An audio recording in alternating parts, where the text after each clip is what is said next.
Okay, for those of you who can't be here today, I'm going to talk about the difference between what makes a good picture versus what makes a great picture. And you have to be aware I'm going to talk about those techniques and those concepts that we discussed and how each one is applied here. So remember that you are looking to create some great pictures and that you need to have 3 pictures that you show to me to understand concepts. One will be use of light, one will be angles and perspectives, and one will be rule of thirds. So we've talked about camera settings and how those work. And so I'm going to talk to you about what makes a great piece of photography. Now here's a picture, and I've pulled these from the past. Almost all of the pictures you're going to see come from kids that were in the Vision Tech program. Because if I'm going to get you to that next level, I need you to understand the difference or have an awareness of what makes great photography. It's not your equipment. It's you and what's in your head and how you see things. So it's got to do with awareness of perception. So this is a picture that's a great example of angles and perspective.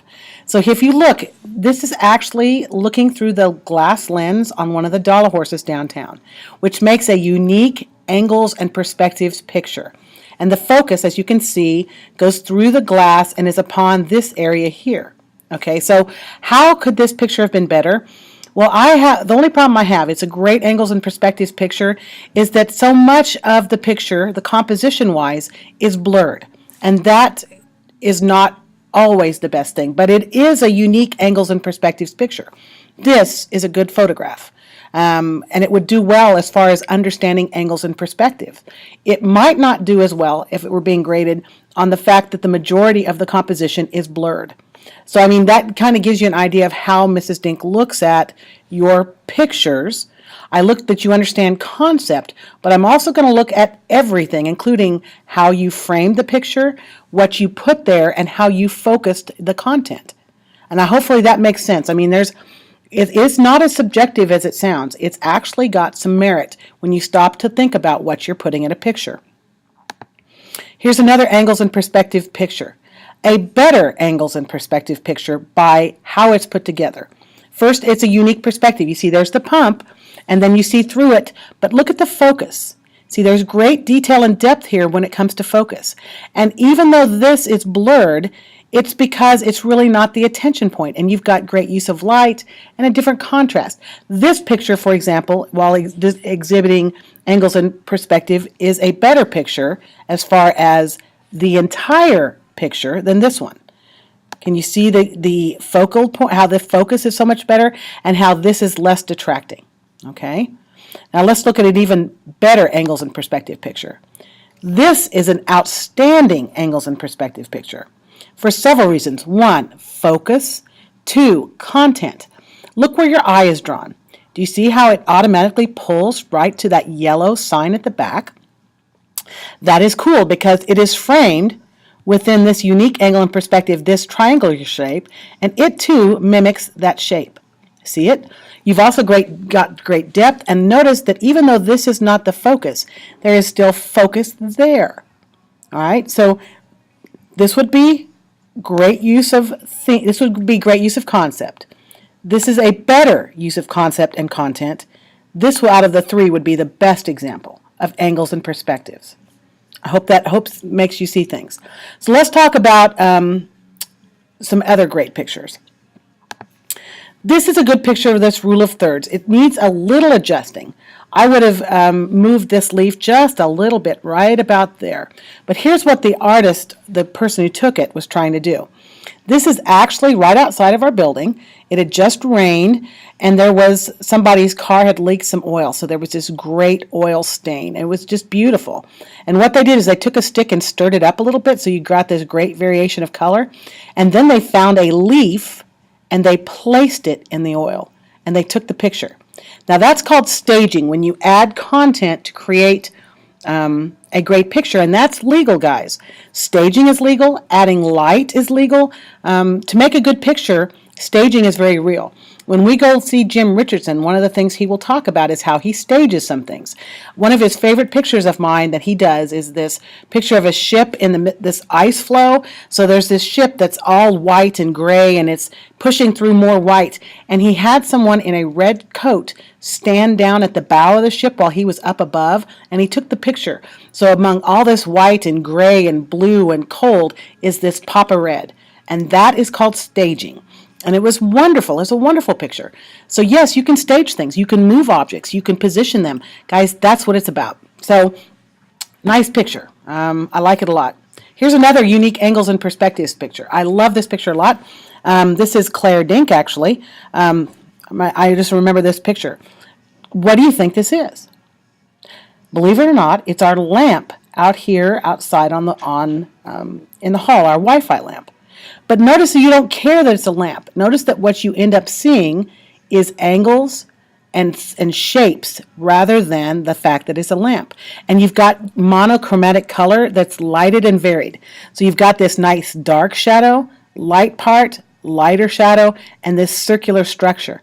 That's a unique angles and perspective picture. Why is that cool? Is that you no longer see it as a lamp. You see it as shape, color, and light. And that's why it's a good picture. Here's a great use of light picture. Notice this is right outside across the street. Look at how the light falls, how it changes the color of the door, how you got this great dappling kind of effect of light and dark through the trees around. And you've got this great look at the window and the concept of the contents within the window. It's a nice picture. Here's a good picture. Angles and perspectives. Now, technically, there's a lot wrong with this picture. For one, focus. For two, lighting. But what a great concept. It's kind of a portrait of someone. So this person actually stopped at the stop sign, ran around behind the car, and took this picture. They had the driver look into the mirror, so you get to see this self-portrait. And also, you've got the great car over here that adds an equal balance, which makes nice. It's just the focus is off. But you can see the concept is there. Love this picture. This is by Cordell Bowers. And look at the focus and the intensity and the color is. Look at where your eye is drawn. Do you see how it's drawn immediately to this pop of color right here? And notice how it's placed within that rule of thirds grid. Awesome. Notice how you have this great depth and variation of color. That makes a wonderful picture. And how the focal point is here, and yet we get blurry later on. Nicely done. Use of light. This is actually the ceiling at the high school. Early morning, look at how beautiful the color of the light is, how it comes across, but how you suddenly notice the texture and the grid of the ceiling because of what the light does to it. That's a great use of light. And notice how he positioned, this is Ty Swenson, I think, how he positioned his camera, the frame, to capture the most optimum use of light. And you've got great angles and strength there. Okay, here's the master. This is Max Carlson, and Max graduated from me about 3 years ago. This is an incredible picture. I could look at it all day long. It's so rich. Notice you got this great monochromatic color. Monochromatic means having one depth of color, different variations of it. You've got creams and browns, and this incredible, beautiful, warm light that comes streaming through the window. But here's what's really cool. He staged this. So notice how he pulls the chairs apart to kind of seem as if it's inviting. And then you've got this great grass planter that creates this incredible depth of color and feeling right here. Beautiful picture. Max liked to stir the pot, so this is even one more. Take a look at this picture and see how questioning it is. I love this picture. A good picture will capture concepts and make you feel the beauty of what's around. A great picture will tell a story and make you think. And this is a great picture. Notice you've got the ape holding the human skull. So it's a question of evolution. And in the back, he has staged this clock and kind of turned it. And this is in blurred perspective while this is in close-up perspective. Wow. What a picture.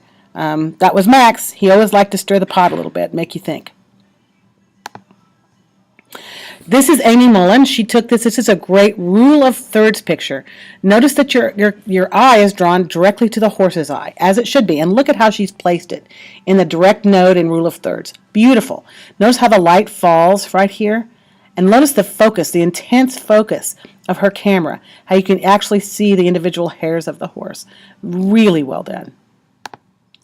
Use of light and shadow. Ah, gosh, I can't even remember who did. I think this is Carrie Albers.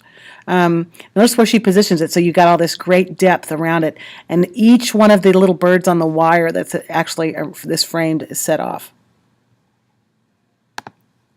Rule of thirds. Notice how your eye is drawn to the pop of color of the sunflower amid this grainy, rusty surrounding composition. Mimi Schultz did this. Nice use of light, and again, rule of thirds, how you got to focus on here, and the depth of color change. I really like this. Use of light, Jared DeMott. Notice how your eye is drawn to the truck and how he places that. The warm, rich color of the light as it flows through. Simple picture, simple concept, but wow, what incredible color, focus, and intensity. This was shot what's called an HDR setting on his phone, which captures all those layers of color. Use of light. Again, notice how the light changes when it's on the wall, because all of the brick is one color, but see how it looks like it's different colors based on the content of the light, and how when you position the white, the color of the window, in the rule of thirds, how you get this sense of depth. Nice picture. This is one of my favorite pictures. This is Monica Rodriguez did this when she was a freshman. Notice how your eye is drawn to the white, to the pop of color. Now, my only criticism is I would shift that a little further. I would shift that pop of color to the right and capture the warm glow of the color. Is incredibly rich, and you get this nice sense of reflection and depth as well. Next picture is Joe Refi. He did a really nice job here. Notice that you've got the pop of color as your focus. Now, my critique with him was you should have positioned the flower more here and had this great reflective composition of the city building behind, which is what was part of the composition he was trying to capture. But he told me, there were people here, and I didn't want the people in the picture, so I had to focus the picture on the center. That makes sense. Sometimes we do have to break rules for great pictures. But here's the other thing I would tell you. If you're capturing a reflective picture, make sure you're not part of the reflection. I see a lot of photographers who miss that mark, who are so intent upon focusing here that they forget to look at the entire composition here as well. Make sure you're not part of the picture. Rule of thirds. Simple composition, but what great concept. Notice how your eye is drawn here, but you got this great monochromatic depth. Use of light. Pretty obvious. Sam Reed, use of light. How you get use of dark versus light. Great picture. This is Nels Peterson. Great pop of color of red against that green background. And look at this intense light, this warm, rich yellow light that falls here. Notice how he positions the wagon at an angle in the rule of thirds. What a better perspective that is, and you get more depth. This is me. I took this. This is a great rule of thirds picture. I pop a color right here, down here in the corner, with all this rich composition. My parents' house burned down, and I came out and took this picture. Okay, here's a great picture. Good pictures versus great pictures. Here's a picture that tells a story. Notice how the angle of the bike. You got this pop of color, the purple against the green. But notice how the bike is turned as if the rider is pausing, as if they're looking down. And it's like you could almost title this book, this picture, Journeys Not Taken. But look at the focus. Focus is here, and rule of thirds where your bike tire is. But notice as you get further into depth, how it becomes blurry here. Focus here, blurry there. It's almost as if you don't know what the trail is going to lead. That's a great picture. Great content, great storyline. Last picture I'll show you. This picture. This is done by Jonathan Dalston, and notice what I love best about this is it's a great rule of thirds picture. He placed the leaf there, but look at the composition around it. See how there's great light. I mean, you can see this in different layers. You can look into the water and see the bottom of the pool where it's just rusty and varied colors of blue and rust. But then you also capture this great light reflection above from the sky. And that's a great picture. Notice Jonathan's nowhere to be seen. That's what we want. We want pictures, your perception. We don't want pictures of you. So that's kind of a summary of how to think about your pictures. When we go outside to take pictures, you want to think about it's a thinking person's game. What's in your frame? What are you taking a picture of? How do those rules that we've learned, rule of thirds, use of light, use of color, angles and perspective, have to do with the pictures you're taking? And you want to keep all of those in mind to make great pictures. Hope this helped you see things. Bye-bye for now.